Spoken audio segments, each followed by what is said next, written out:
Oh my gosh. Jeez.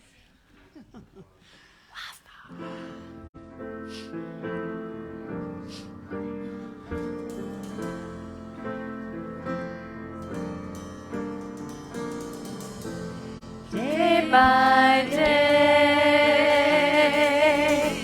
day by day. Oh dear Lord, three things I pray. To see thee more clearly, love thee more dearly, follow thee more nearly, day by day, day by day, day by day. Oh dear Lord, these things I pray.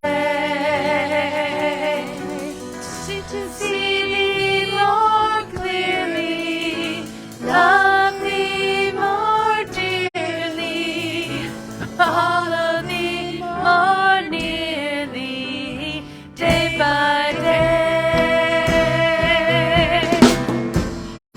day by day, day by day. Oh dear Lord, these things I pray. To see thee more clearly, love thee more dearly, follow thee more nearly, day by day. Woo! Day by day, day by day. Oh dear Lord, these things I pray.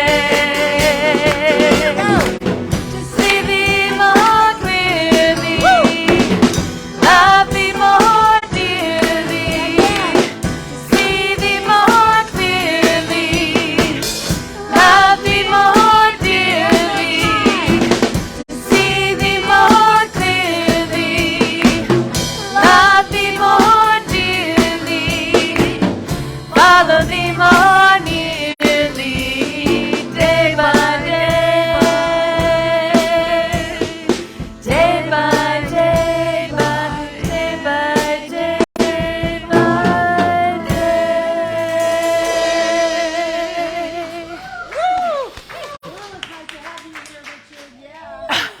Richard Conklin, everyone. Woohoo! What a great way to get this dreary, rainy day going. That's right. Ever wonder if they hear us in the other places and they're like, gosh, they're having so much fun over there at the Unity Church. What are they doing? Come on and find out. Well, good morning, everyone. Good morning. I am Reverend Michelle Vargas, and it is my joy and honor to welcome you to Unity of Monterey Bay, a beloved community co-created with love and intention that welcomes all people, all races, ages, cultures, ethnic backgrounds, economic circumstances, nationalities, and religions. Whatever your immigration status, sexual orientation, gender identity, family configuration, and/or abilities. And whether you're here with us in person or you're joining us virtually, we know that love knows no boundaries and that we are one in spirit. As a purpose-driven church, Unity of Monterey Bay is an inclusive spiritual community committed to co-creating an environmentally sustainable, spiritually fulfilling, socially just, and compassionate human presence on this planet. We celebrate our oneness, and we honor the God of each of our understanding, affirming that innate good and divine essence that we know is within each and every individual. So will you please join me now in our statement of faith. There is only one presence and one power in the universe, God the good, expressing as infinite God beyond us, intimate God beside us, inner God being us, divine love in action. So it is. As we allow this knowing to deepen within our souls, serving to awaken us into enlightenment for the benefit of all living beings. I read this morning from Prayers for a Planetary Pilgrim, a psalm to spring. Drawn upward by some hidden power, life is cracking the crust of earth and bursting forth from limb and stem. Your aroma, O life giver, is upon the springtime wind, and we feel its power stirring deep within us. Green is your color, O God, the green of new life that lovingly transfigures earth's dreariness, long held prisoner by the icy web of winter cold. Green up our hearts with hope in the perpetual promise of life. Send forth from our souls new shoots, fresh buds, eager to grow in your divine image. May this year's visit of virgin spring make our hearts virgin once again, intoxicated with wild love for the divine, which we discover in all things and in every one. Whew. That was a powerful one. So let's affirm now. Thank you, God, for this most amazing day. Miracle follows miracle, and wonders never cease. Amen. So now we take this time to celebrate our children. Does little Seiji want to come on up so we can see how sweet she is? Come on. This little one rocks cowboy boots like I could never do. A spring dress and cowboy boots, and she's like a fashion plate. And then we have our perpetual child here, Walter, who always reminds us to be playful and youthful and childlike.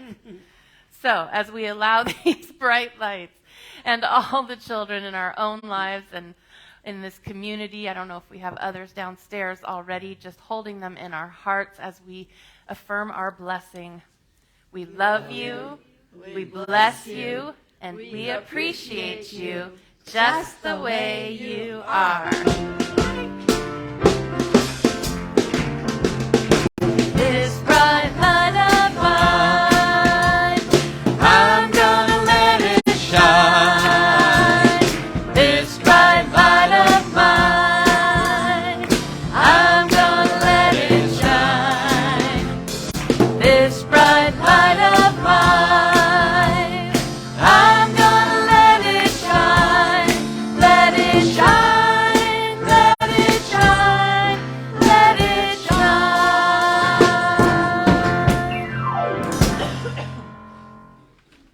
It's really fun when Barry is in the back doing the soundboard because she's always back there just like Dancing. And then you look at her and it just makes you happy. So if you need that, just turn around every now and then and check her out. Yay, Barry, our dancing soundboard person. So let's now take another deep breath in and let it out with an audible sigh. It feels so good to breathe deeply. Maybe that was our first deep breath of the day. So let's take one more. Allowing that breath to center us so that we may enter this blissful inner connection with Spirit. And we now invite the chime to call us into the sacred space within.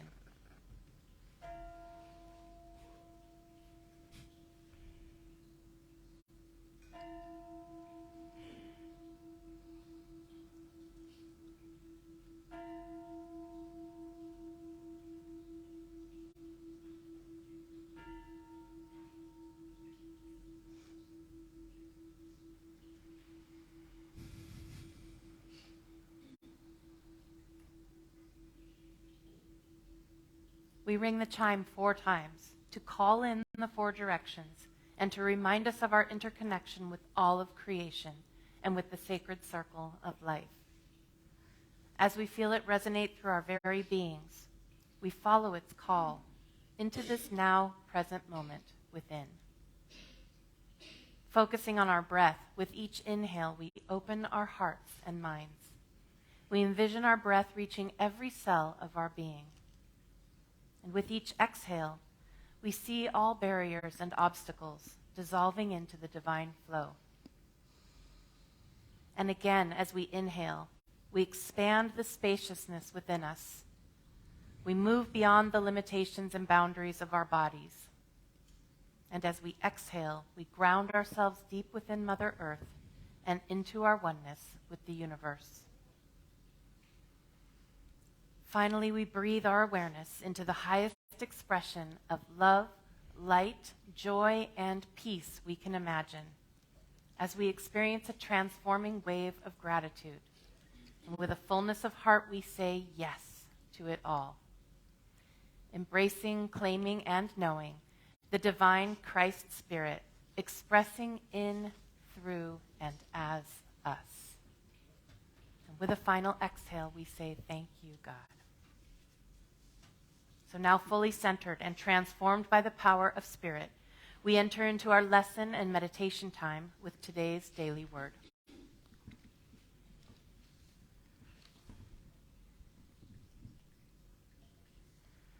And the word is free.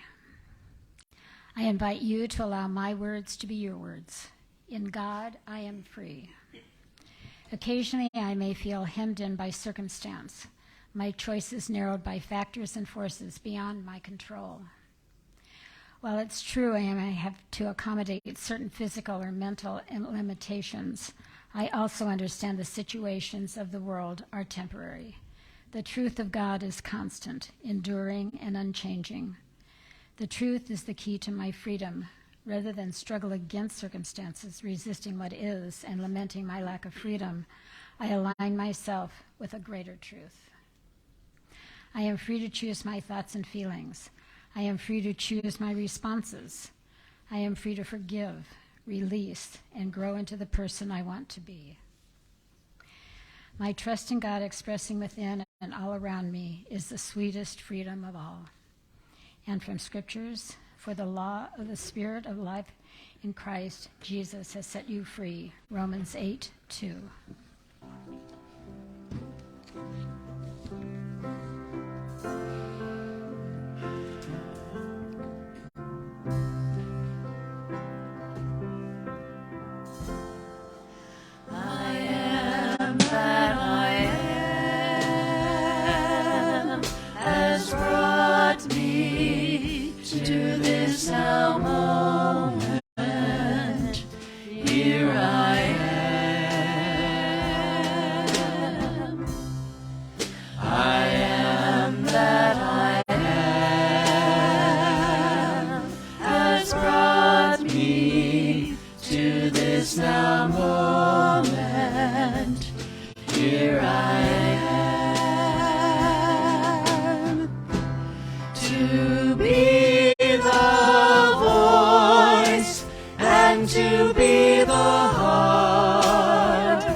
In witness to the wisdom of the many paths to the sacred, we read today from 3 sacred traditions on this morning's topic, SUNYATA.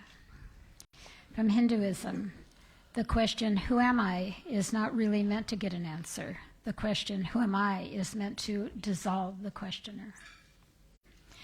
From Buddhism, attachment to what appears real is what keeps us from clear-mindedness. The essence of emptiness is that everything depends on everything else. And from Christianity, God is creating the entire universe, fully and totally, in this present now. Everything God created, God creates now, all at once.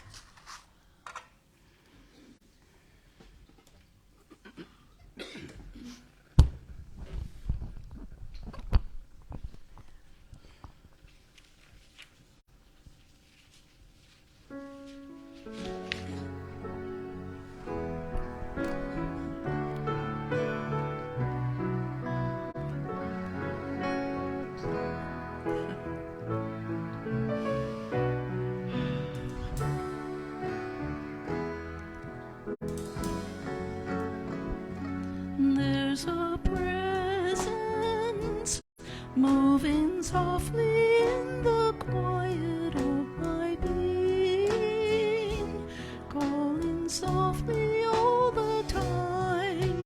One heart, one mind, one life, united and divine. There's a presence moving softly in the quiet of my being, calling softly all the time.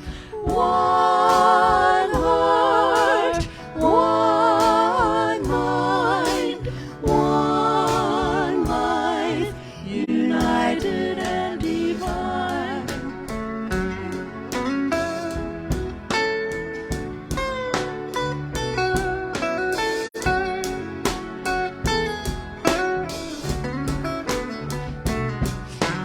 One heart, one mind, one life, united and divine. There's a presence moving softly in the quiet of my being, calling softly all the time.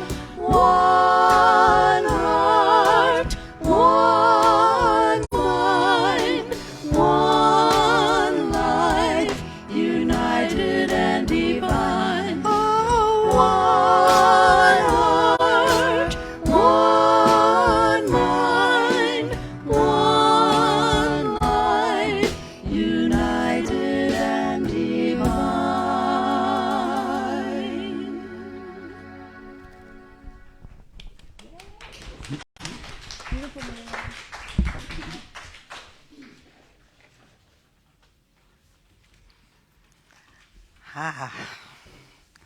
I was determined it was going to be spring. So when I woke up to the weather, I went, I'm still affirming that it's spring. It's only a couple days away. So here we are in week 3 of our 4-part series on the 4 primary principles, or PAWs, of Tibetan Buddhist teachings that we study because they can richly inform our own unity principles and practice. Our journey continues to be guided by HHC, one of the many names of and short for His Holiness's cat, in the 4 PAWs of Spiritual Success, the 4th in a 5-book series on Tibetan Buddhism by David Michi, all presented via the perspective of the Dalai Lama's cat. Of course, in case anyone has missed my caveat during the first 2 lessons, the context of these stories are clearly fiction. But the insights and the teachings they offer are filled with transformative truths that inspire, and inform our own spiritual path. And while the quotes attributed to His Holiness in the stories are not actual quotes of the real Dalai Lama, they easily could be. I also previously noted with this book, The 4 PAWs of Spiritual Success, that it's HHC's intention to not only provide an introductory intellectual primer for Tibetan Buddhist practice, but to also convey the transformative experience of being in the presence of His Holiness, the Dalai Lama. We can just imagine that. I always like to sort of just imagine what it'd be like to sit at the feet of the Dalai Lama or the Pope or any of these enlightened beings. So, for example, to pick up where we left off last week, HHC was facing the uncomfortable realization that perhaps the teacher Geshe Wangpo's advice to her friends, Sam and Bronnie, that they should be viewing their neighbor from hell as a precious treasure, also applied to her own situation with the tabby cat wreaking havoc in her life. Just a reminder, a precious treasure is someone who can advance our own spiritual practice of bodhicitta, the desire, intention to awaken our minds, in essence, to become enlightened for the benefit of all sentient beings. You should have gotten a little green affirmation when you came so that you can stick it on your refrigerator or your bathroom, because the idea is we begin to practice this, that everything we do, we bring to consciousness that we're doing this act for the cause of our own enlightenment that will benefit all beings. So specifically, a precious treasure assists us by providing opportunities for us to practice patience, compassion, and equanimity. I know we can all think of people in our lives that have been our teachers once we allowed them to be that. Rather than just being an irritant, once we were able to shift our perspective and realize that there were lessons to learn, we could consider them as our precious treasure. So I invite you all to, as we go through this process, to be thinking about who might be the precious treasures in your lives. That night, still stuck in her bodhicitta quandary, HHC once again experienced the transformative presence of His Holiness. As often happened, as he stroked her neck, she felt touched by the benevolence that accompanied His Holiness wherever he went, and that seemed to pervade the minds of all whom he was with. But this time it was somehow different. It was as though I was being subtly lifted into a new perspective, HHC observed, one where I was no longer HHC or any separate mind at all, but instead enjoyed a state of panoramic consciousness, viewing everything from a place of loving kindness. In this state, when I recollected the tabby, I saw what appeared as a small, vulnerable creature, just like any other feline, seeking the safety of a home and regular meals, wishing to belong, to give and to receive love. And as I perceived this, I had no feelings that any of these should be withheld from him. Then, just as swiftly as she'd been lifted into this state, she seemed to slip back again into being HHC.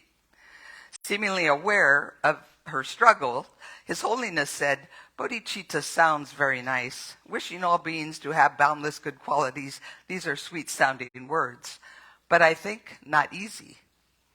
And I think we can all agree upon that, right? We can set that intention, but especially watching the news, sometimes it's not so easy to breathe and bless the individuals that appear before us as our teachers. So last week, we also discussed how practicing any and all of these principles well, Tibetan Buddhist and unity alike, depends upon us developing a good practice of meditation. In essence, training our minds. Otherwise, our minds run on the autopilot of the world around us, the world of appearances, what Buddhism calls samsara, rather than from a place of truth and groundedness. We noted that in addition to revealing and reinforcing our capacity to establish inner peace, regardless of outer conditions, that meditation also enhances our awareness of what sabotages that peace. For example, negative or error thoughts or feelings. Such awareness, in turn, allows us to practice renunciation. If you recall, the first paw of spiritual success. It helps us shift our thoughts to something more interesting, something more constructive and creative. And that brings us to this third principle of spiritual success, SUNYATA, which in Buddhist philosophy is the voidness that constitutes ultimate reality. To be clear, though, SUNYATA is not seen as a negation of existence, but rather as the undifferentiation, in essence the oneness, out of which all apparent entities, distinctions, and dualities arise.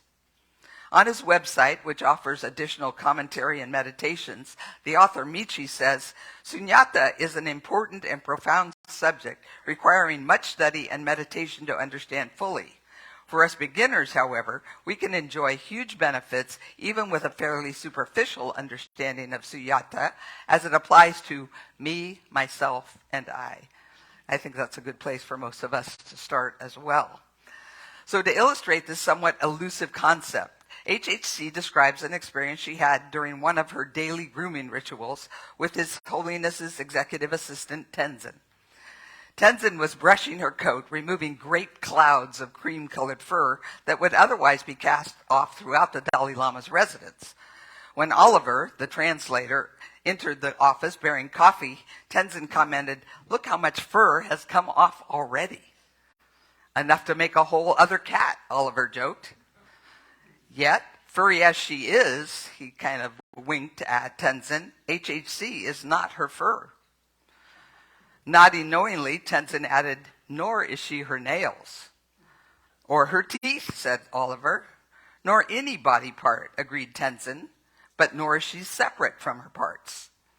HHC decided they were playing some sort of game, stating the obvious. Oliver goes on and says, "Indeed," meeting Tenzin's eyes with a twinkle and adding, "She is not cat food, nor Mrs. Trincy's diced chicken liver, nor any of the meals she gets at the Himalaya book cafe. But she is as dependent upon them as she is on her parts."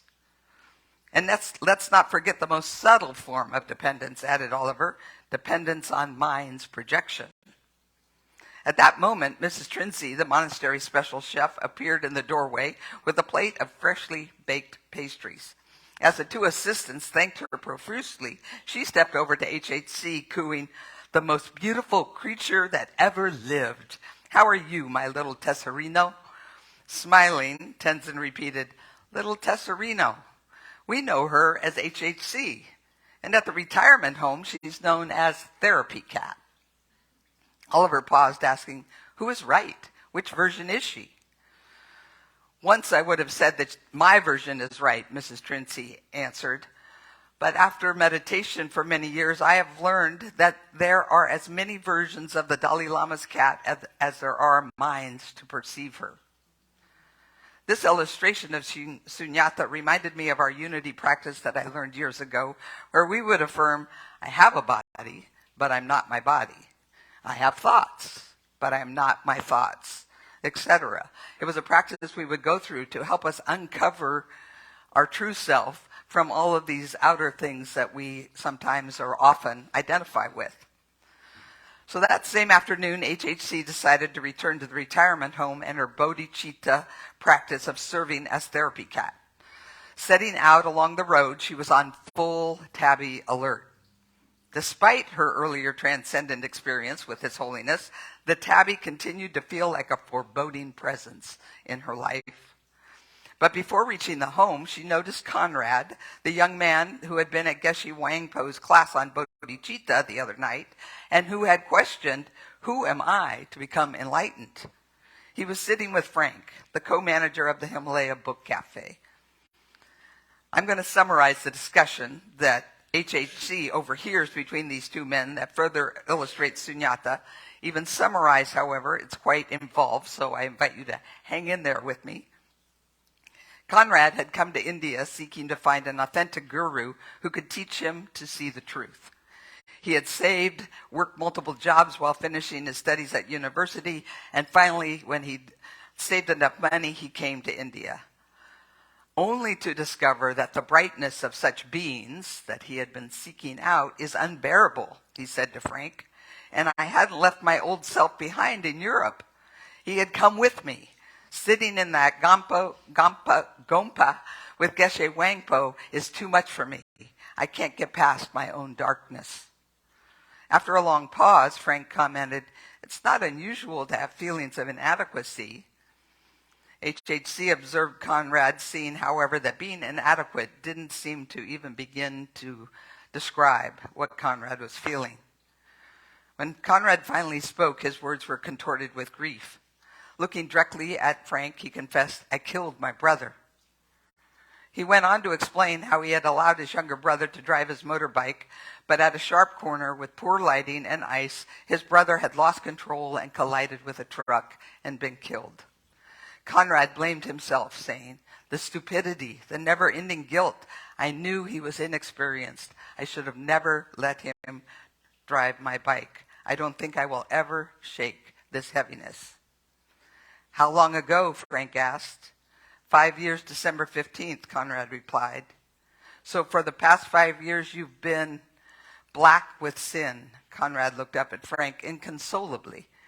When Frank didn't respond immediately, Conrad suggested, "Perhaps you want to tell me not to blame myself. It's what my friends and family have said. Even Geshe Wangpo would probably say the same." Frank shrugged and said, "One thing I've learned is not to predict how my guru will respond. Often, a teacher will come out with something that's the last thing you'd expect.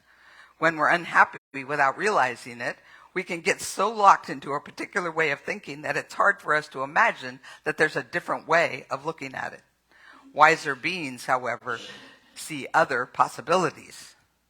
"So what would Buddhism say?" Conrad queried, seemingly braced for a physical beating. After pausing for a long while, Frank asked Conrad if he was willing to listen through to the end, no matter how strange the answer seemed. Conrad shrugged as if there was little that Frank could say that would make him feel any worse than he was already feeling. So before we hear Frank's teaching on this, I am inviting you to consider participating in this process in a personal way, with a personal perspective, by bringing to mind some nagging judgment you might habitually attach to your I am. Think about the things you say about yourself, like, "I am always late. I'm insecure." Well, that's just who I am as things come up. So imagine something that you know that you would like to let go of that kind of hangs around like that as you listen to Frank's lesson. So Frank asked Conrad, "This self of yours that is black with sin, that is cloaked in darkness, do you have any doubt who this self is? You know him? You feel him? You have a strong sense of him?" "Unfortunately, yes," Conrad replied. "Then I want you to help me find him," Frank said. "And remember, all the way to the end." Frank then began to question Conrad, asking, and again, I invite you to take these questions in yourself, "Is this guilty self the little toe of your left foot?" Confused, Conrad shifted, and Frank said, "You only have to say yes or no." "Then no," Conrad replied. Frank continued the questioning, one by one. "Nor any of these other toes, nor the leg, nor the other foot, or that leg?" And Conrad continued responding, "No." Methodically, Frank moved up the body through every part of the torso, all the organs, hands, arms, shoulders, neck, and head, repeatedly asking if that was the dark and guilty self. And to each question, Conrad answered, "No." HHC began to make a connection between Frank's process and the game that Tenzin and Oliver had been playing about her fur and her nails and her teeth, etc. that morning. She noted that whether the self one was trying to find was that of an intense young Swiss man or the fluffiest of Himalayan cats, it involves an identical process.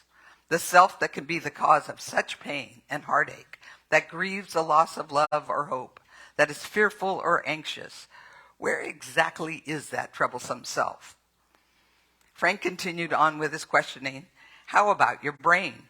Is your brain your guilty self?" "Perhaps," Conrad considered. So Frank challenged him, asking that if he would be able to identify his brain if it was in a jar with 10 other people's brains in jars, whether he could pick out that dark and guilty self. Conrad shook his head and confusedly said, "But where else could the self be?" "Perhaps the self is not a physical entity at all," Frank continued. "What if it's an aspect of consciousness?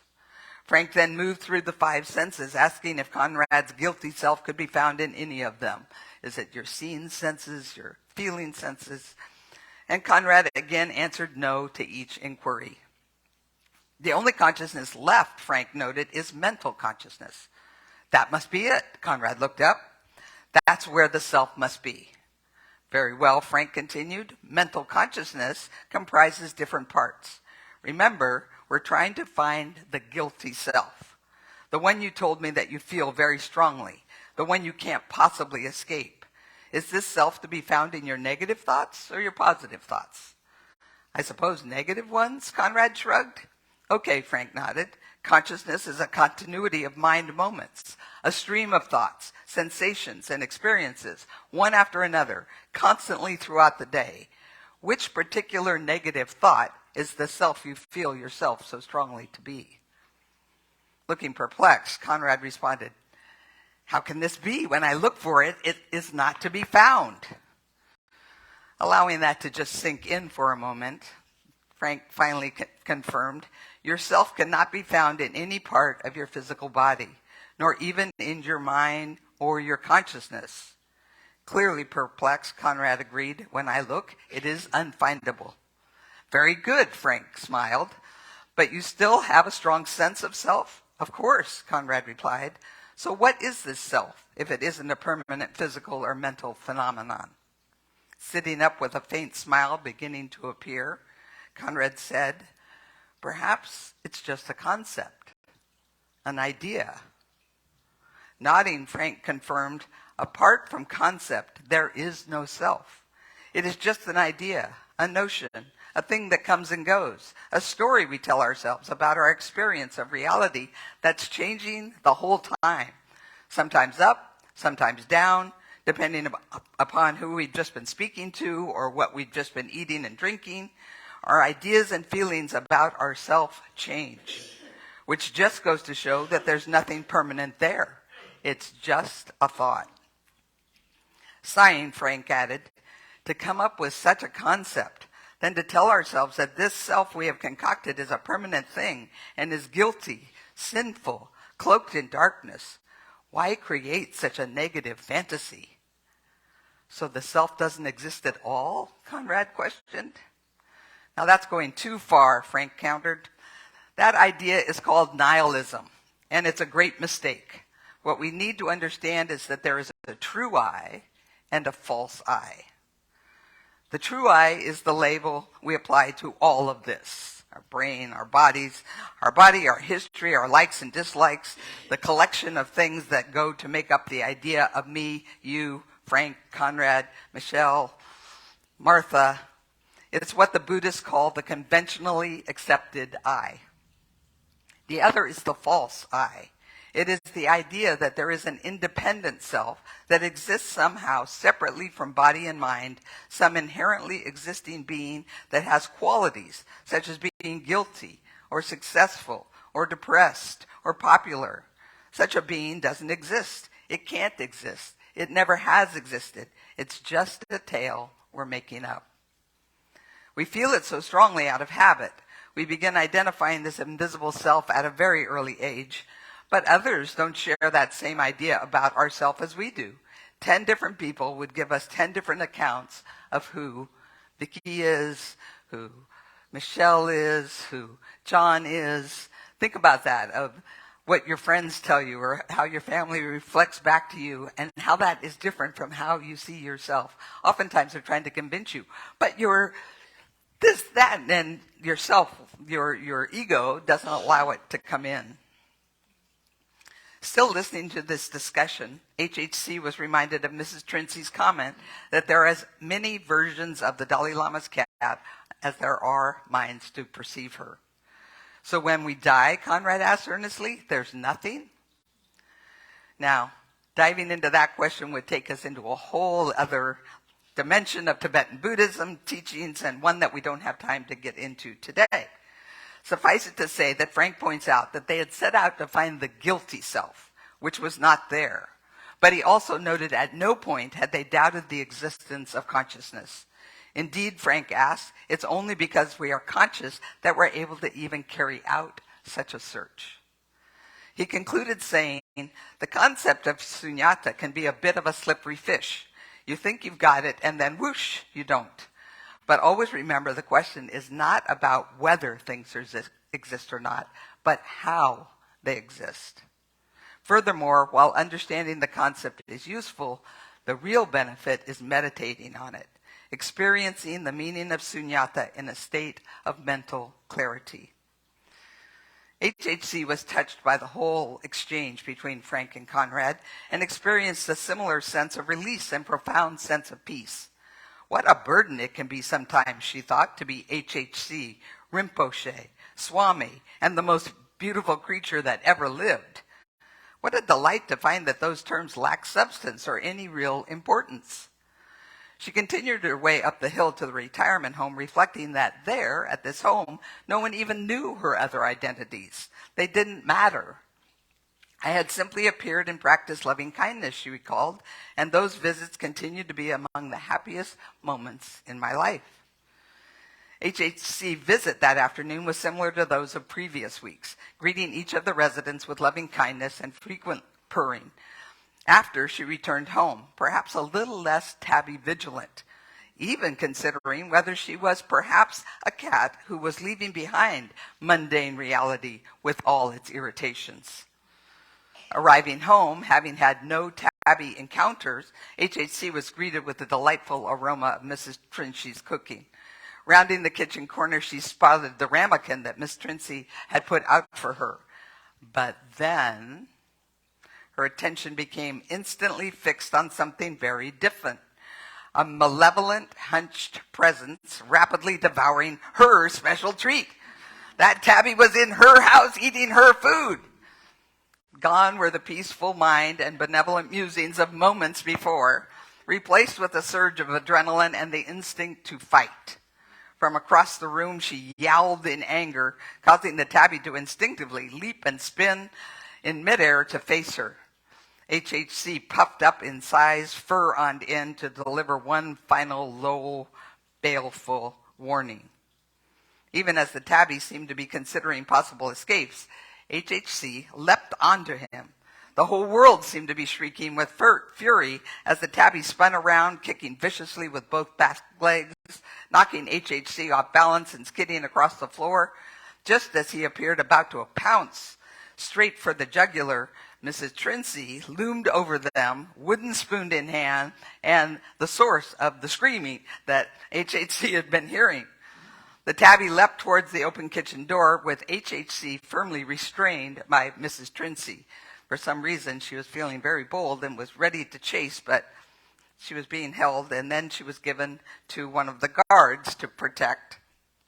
To make a long story slightly shorter, once things settled down, everyone finally realized what had been happening between HHC and the tabby, from the initial attack near the monastery gates to his loitering at Zara's home and the gardener's mistaken rock-throwing incident that was meant for the tabby, not for HHC, but the gardener just thought cats. He was supposed to throw rocks at cats.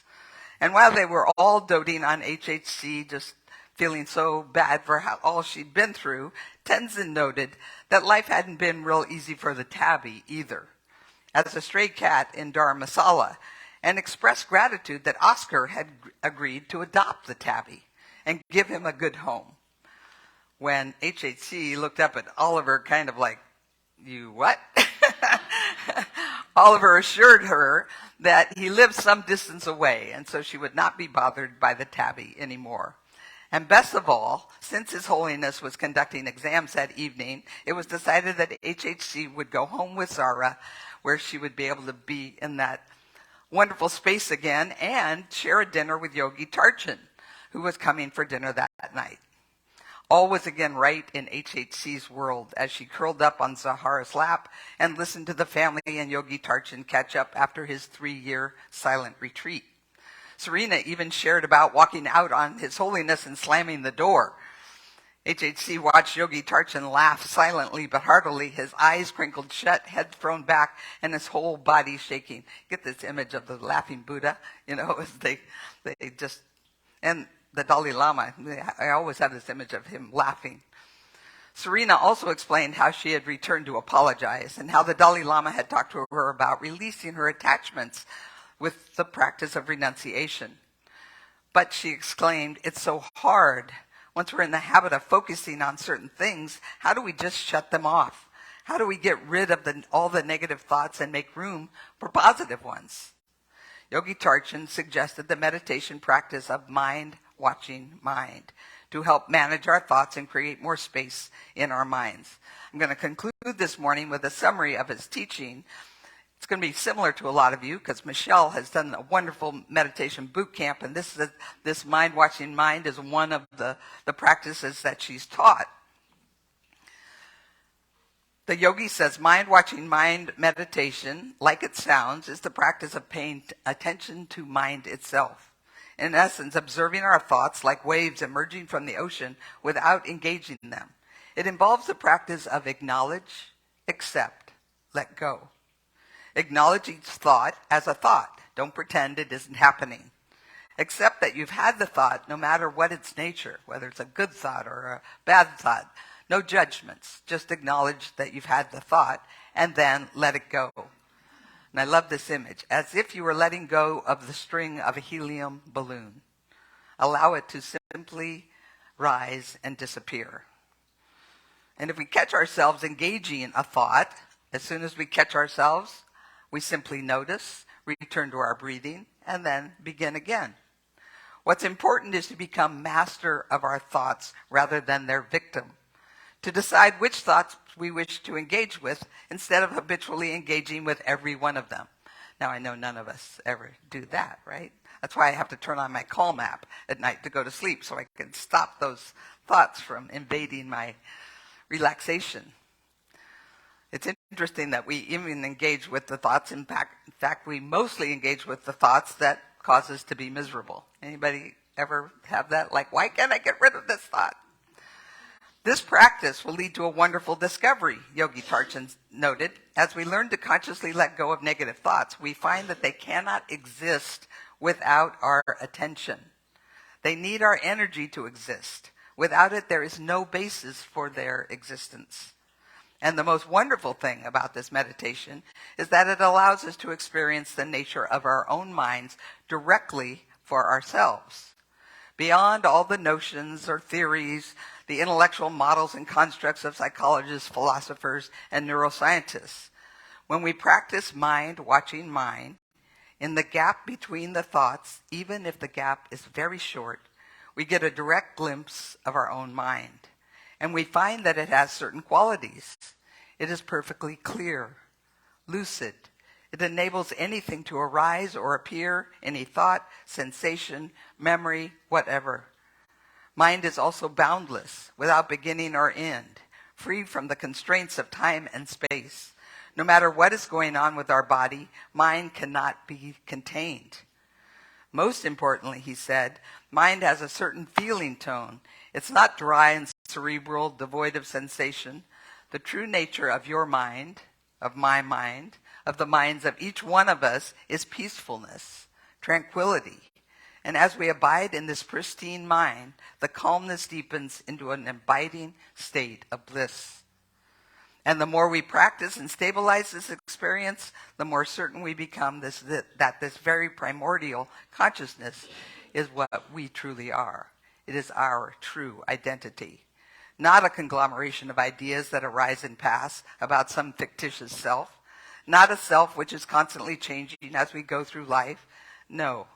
We experience something more subtle, without ego or identity, but which is boundless and benevolent and blissful, and which is reality itself, SUNYATA.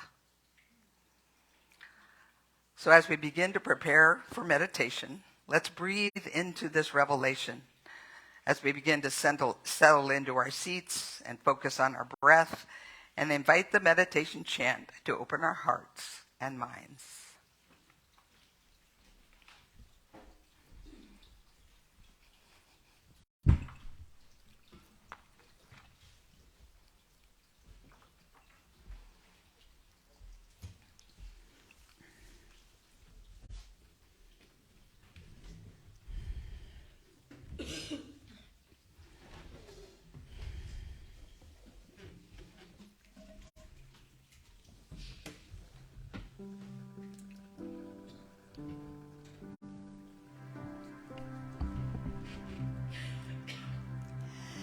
May I be filled with loving kindness. May I be well. May I be peaceful and at ease. And may I be happy. May you be filled with loving kindness. May you be well. May you be peaceful and at ease. And may you be happy. May we be filled with loving kindness. May we be well. May we be peaceful and at ease. And may we be happy.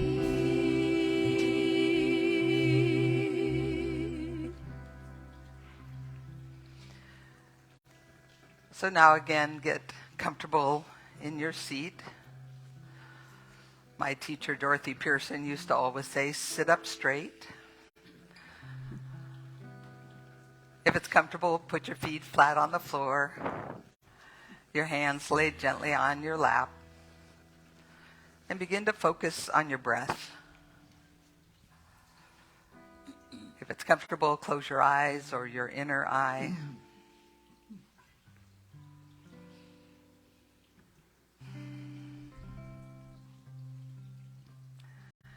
And I invite you to allow my words to be your words. I have a body, but I am not my body. I can see and feel my body, and what can be seen and felt is not the true seer. My body may be tired or excited, sick or healthy, heavy or light, anxious or calm, but that has nothing to do with my inward eye, the witness. I have a body, but I am not my body. I have desires, but I am not my desires. I can know my desires, and what can be known is not the true knower. Desires come and go, floating through my awareness, but they do not affect my inward eye, the witness. I have desires, but I am not my desires. I have emotions, but I am not my emotions. I can feel and sense my emotions, and what can be felt and sensed is not the true feeler. Emotions pass through me, but they do not affect my inward eye, the witness. I have emotions, but I am not my emotions.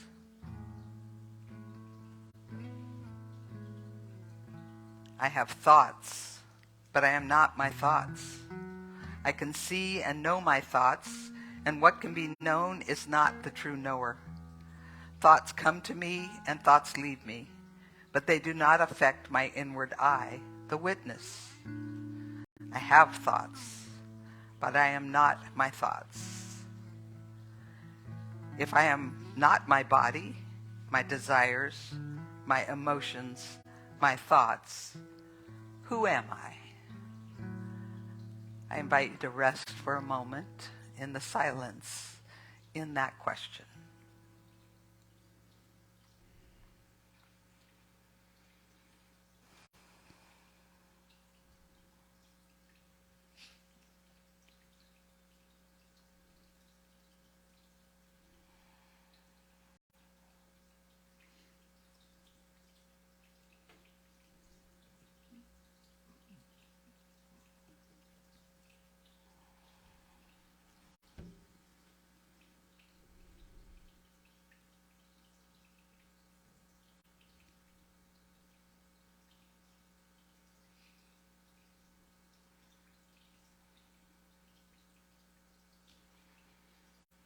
if not my body, my desires, my emotions, my thoughts, who am I? I am what remains, a pure center of awareness, an unmoved witness of all these thoughts, emotions, feelings, and sensations. I am that I am.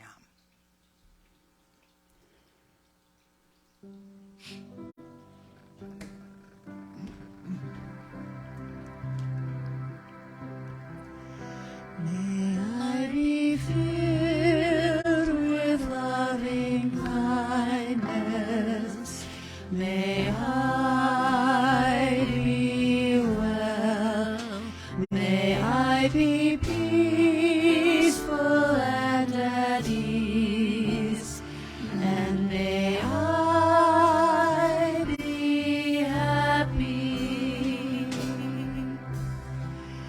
May you be filled with loving kindness. May you be well. May you be peaceful and at ease. And may you be happy. May we be filled with loving kindness. May we be well. May we be peaceful and at ease. And may we be happy.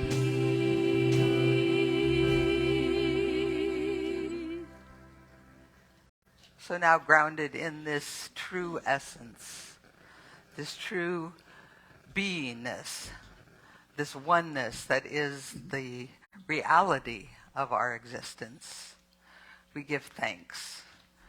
We give thanks for the opportunity to get glimpses of that true self and to allow that to expand in consciousness and guide our lives. And for all this, we say, thank you, God. And so it is. Amen.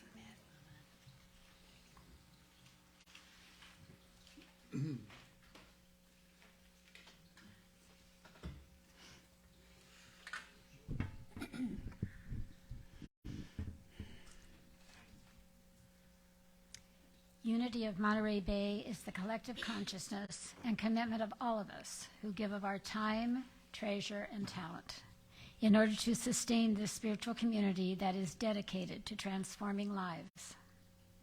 We know that prosperity is a state of mind that finds blessings in every situation and abundance in joyous generosity.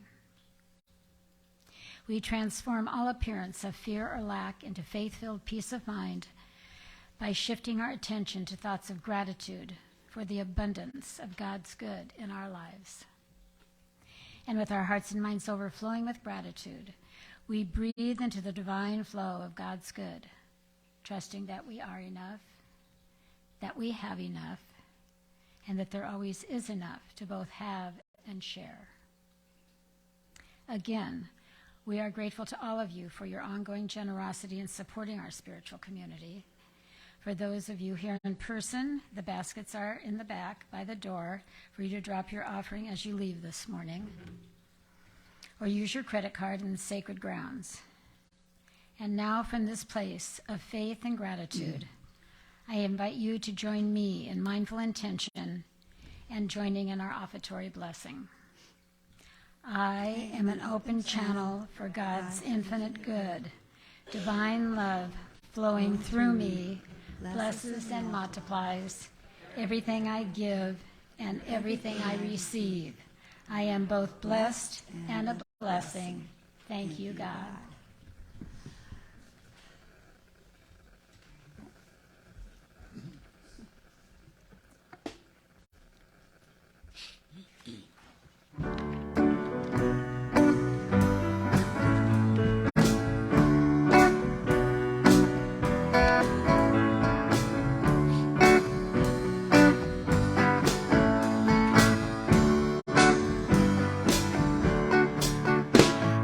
a perfect flow of love that unites the world. There's a perfect flow of joy that invites the world. And there's a perfect flow of peace I now behold, soul to soul. There's perfection in the oneness that I feel. There's reflection in the process as I heal. And there's a perfect flow of love I now behold, soul to soul.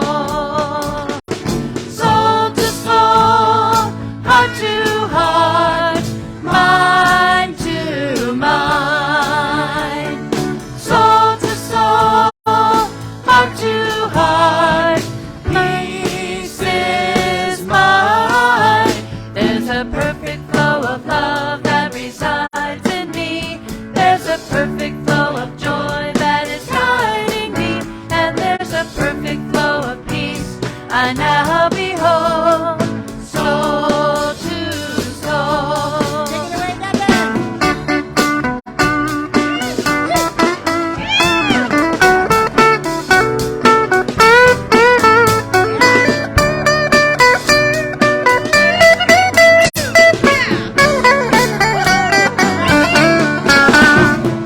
Soul to soul, heart to heart, mind to mind. Soul to soul, heart to heart, peace is mine. There's a perfect flow of love that unites the world. There's a perfect flow of joy that invites the world. And there's a perfect flow of peace I now behold, soul to soul, soul to soul, soul to soul, soul to soul.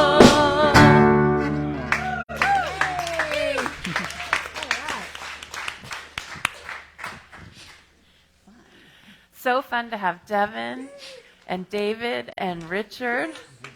Really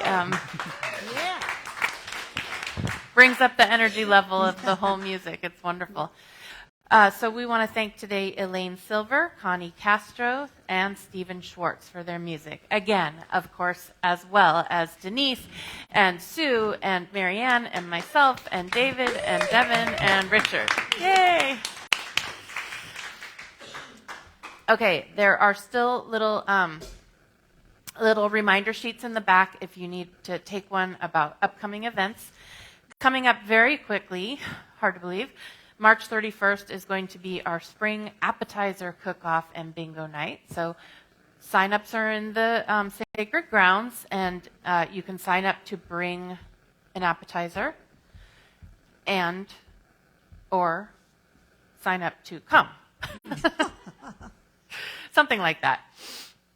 And that's going to be from 6 to 9. It will be a wonderful time. So your ticket gets you, dinner, which in addition to appetizers, in addition to appetizers, we're also going to have like salad and bread and stuff. So it will be a full meal. And then your ticket also gets you 5 bingo cards. So, and you can purchase more bingo cards if you're one of those people that likes to be like, looking at like 5 cards at once, trying to find them all. I have a hard enough time with 1 square. April 1st is the Copa Civic Academy, and Sue wants to say something about that. Hi. I just want to share, we had a wonderful Copa event at Our Lady of Refuge yesterday. 80 plus people showed up. 100 more. Oh, 100. The room was full of people from the Castroville area, and it was just wonderful to share our togetherness and our experience, life experience, and our caring about wanting more affordable housing in this area. And hearing their stories is heartbreaking. Mm-hmm. And I want to invite you again, April 1st, we're having our own Civic Academy. We're hosting it together with UU of the Monterey Peninsula and St. Mary's by the Sea in Pacific Grove, with people coming from Castroville to share their stories, and also we hope from San Pablo and St. Francis and Seaside 10 o'clock on Saturday. I'm going to be sending out a flyer with, it's at St. Mary's by the sea in Pacific Road. That's where it will be. The flyer will be in the e-blast. We're asking people to register, if you remember, so we just have an idea of the number of people coming. It's not mandatory. I will be sending out a flyer. Whoever has said to us that, yes, they're pretty sure they're going to be coming. So if you could register, that would be great. We hope to see you there. Thank you. Thank you.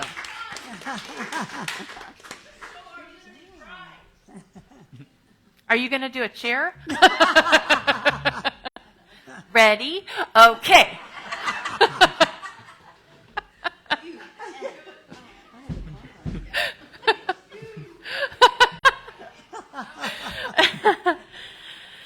Oh, goodness.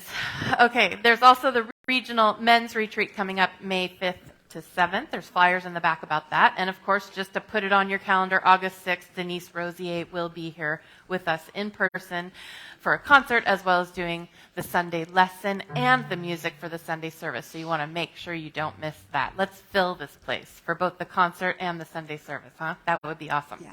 It's a wonderful opportunity to invite someone to come with you. You know, just drag your neighbor or friend or whatever and tell them there's going to be some really awesome music. That'd be great. All right. We always have awesome music. I mean, that's actually really true. We really do. We really do have awesome music. But that's going to be... Yeah, the one who actually wrote most of the music we use. That's going to be pretty cool. So as we bring our service to a close this morning, we are so grateful that you've joined us, whether you're here with us live or you're watching later on YouTube or you're tuning in on Facebook. And whether it's your first time or you're a regular, we hope we've made you feel at home in our Unity of Monterey Bay community. And we want you to know that wherever you are on your spiritual journey, you are welcome here. Our chaplain on duty today is Sue. Sue is available to pray with you after the service. Also, if there are any newcomers here today, make sure that you get a newcomer's packet on your way out so that you can find out more information about our church, and our ushers will provide you with one of those on your way out today. And if you fill out the thing on the, well, it's not on the back, it's inside. I think there's a little thing inside. Fill out to get on our e-blast so that you can stay in touch with us. They're also in the pews. Yeah. So with all of that, let's form our closing circle for our prayer for protection and our peace song.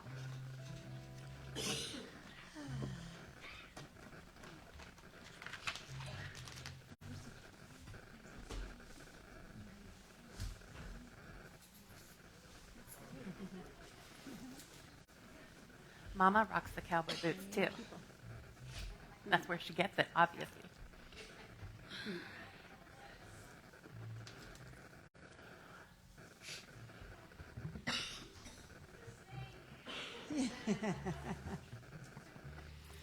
Okay.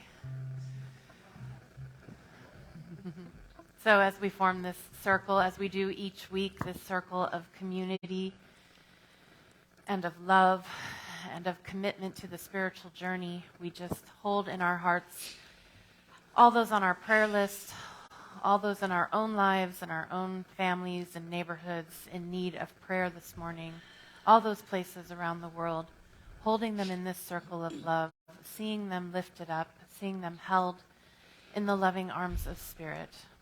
Will you please join me in our prayer for protection? The light of God surrounds us. I am light. The love of God enfolds us. I am love. The power of God protects us. I am power. The presence of God watches over us. I am presence. Wherever we are, God is, and all is well.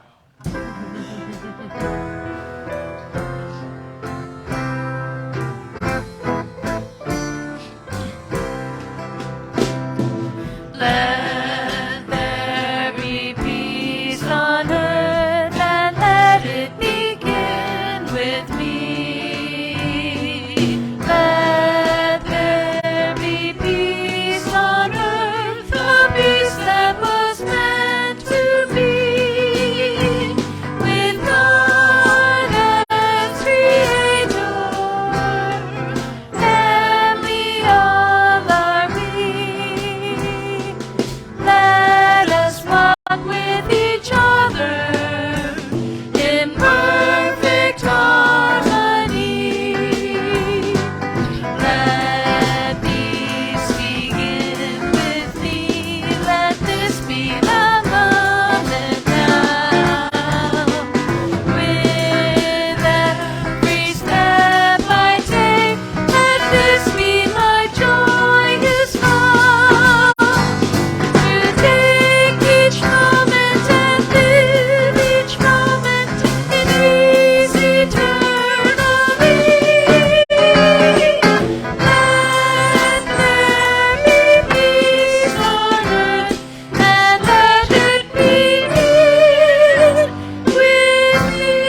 Likewise. Likewise.